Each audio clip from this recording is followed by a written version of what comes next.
He was just a worn-out single father clutching his daughter's pink backpack, dozing off on an airport bench, unaware that the woman beside him wasn't a fellow traveler, but an undercover FBI agent sent to watch his every move.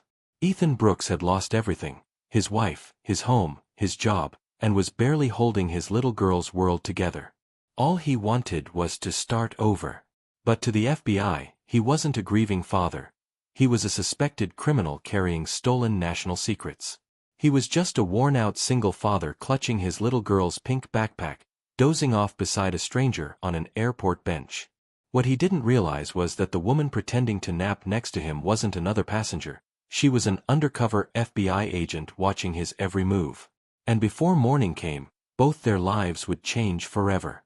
Before diving into this gripping and emotional tale, don't forget to like this video and subscribe, because what unfolds next will leave you speechless. But before we dive into what happens next, I'd love to know, where are you tuning in from today? Drop your country in the comment below, and please like the video. Thank you. Now let's continue. The airport was nearly deserted, wrapped in that stillness that only comes after midnight. Cleaning crews moved like ghosts, machines humming softly as a handful of travelers curled up on cold, plastic seats under the bluish glow of departure boards. Among them sat Ethan Brooks, a man who looked like he'd been running on empty for weeks. His jacket was too thin for the chill drifting through the terminal, and his eyes carried the weight of someone who'd seen too many hard days.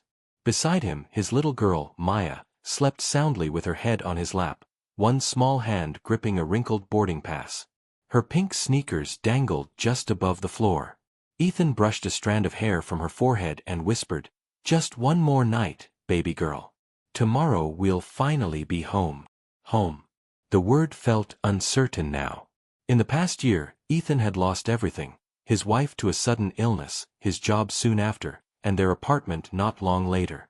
The medical bills had swallowed what little savings they had. Now, everything he owned fit into 2 worn suitcases. He was on his way to a new state, hoping to start over, if the morning flight didn't get cancelled again. He leaned back, exhaustion pulling him toward sleep. A few rows away, a woman sat completely still. Her dark hair was tied into a neat ponytail, her jacket simple and unassuming. To any passerby, she looked like another tired traveler. But Agent Claire Reynolds wasn't waiting for a flight, she was waiting for him. Her badge, tucked into her pocket, carried the name Claire Moore, her current alias. The suitcase beside her didn't hold clothes, it carried surveillance gear. Her earbuds weren't playing music, but streaming encrypted updates to a secure line. 3 days earlier, Claire had been assigned to investigate a stolen encrypted drive traced to one name: Ethan Brooks. Her instructions were clear: observe, confirm he had the device, and detain only if absolutely necessary. But the man in front of her didn't fit the profile she'd read. The reports described a possible accomplice in a national security breach, a man who might have tried to sell sensitive data. Yet the Ethan she watched seemed nothing like a criminal. He looked broken, not dangerous. His hands were rough, his clothes worn, his eyes full of quiet sorrow. Still, she couldn't afford to let empathy cloud her judgment. Her supervisor's warning echoed in her mind: never underestimate anyone. The ones who seem harmless are often the most dangerous. At 2:17 a.m., an announcement broke the silence: another weather delay. Ethan sighed, rubbing his temples. He checked his phone. His balance showed $32. Just enough for 2 sandwiches or a bus ticket if things went wrong again. He didn't know the FBI agent 2 rows behind was documenting his every move. He stood carefully, placed Maya's stuffed bunny beside her, and walked toward the vending machine. He dropped in a few coins, staring blankly at the snacks. A calm voice came from behind him. "Those machines never take the old coins," the woman said lightly. Ethan turned. It was the same woman from earlier, the one who'd been sitting nearby. She smiled. "Happened to me too." He chuckled softly. "Guess these machines have standards. Not a fan of broke people." She laughed, a quiet, genuine sound. "Flying tonight?" "Supposed to," he said.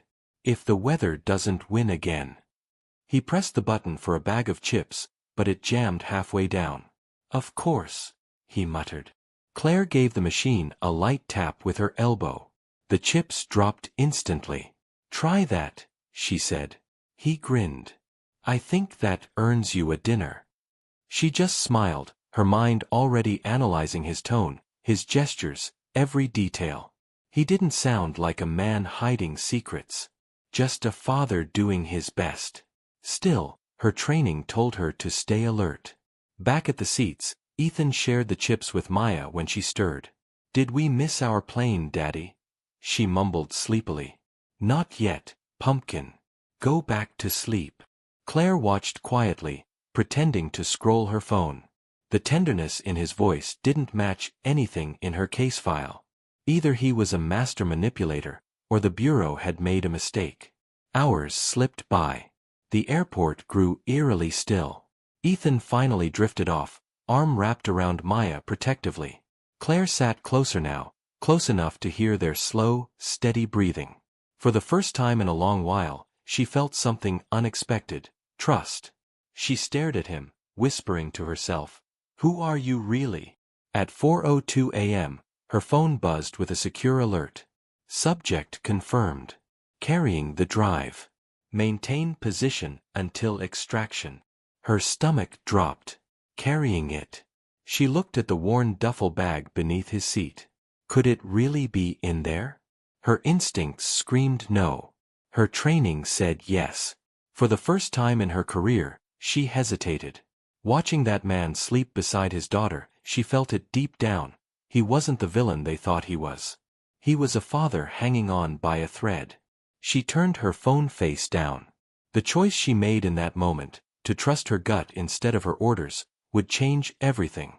Because before the first rays of sunlight touched the runway, the airport alarm blared to life. Red lights flashed. Armed agents stormed Gate 47. Ethan jolted awake, clutching Maya as chaos erupted around them. "What's going on?" he cried. Claire stepped forward, holding up her badge. "Stand down," she shouted, voice shaking. "He's not your suspect." Her superior rushed in. "He's in possession of stolen federal data." Claire turned to Ethan. "Open your bag."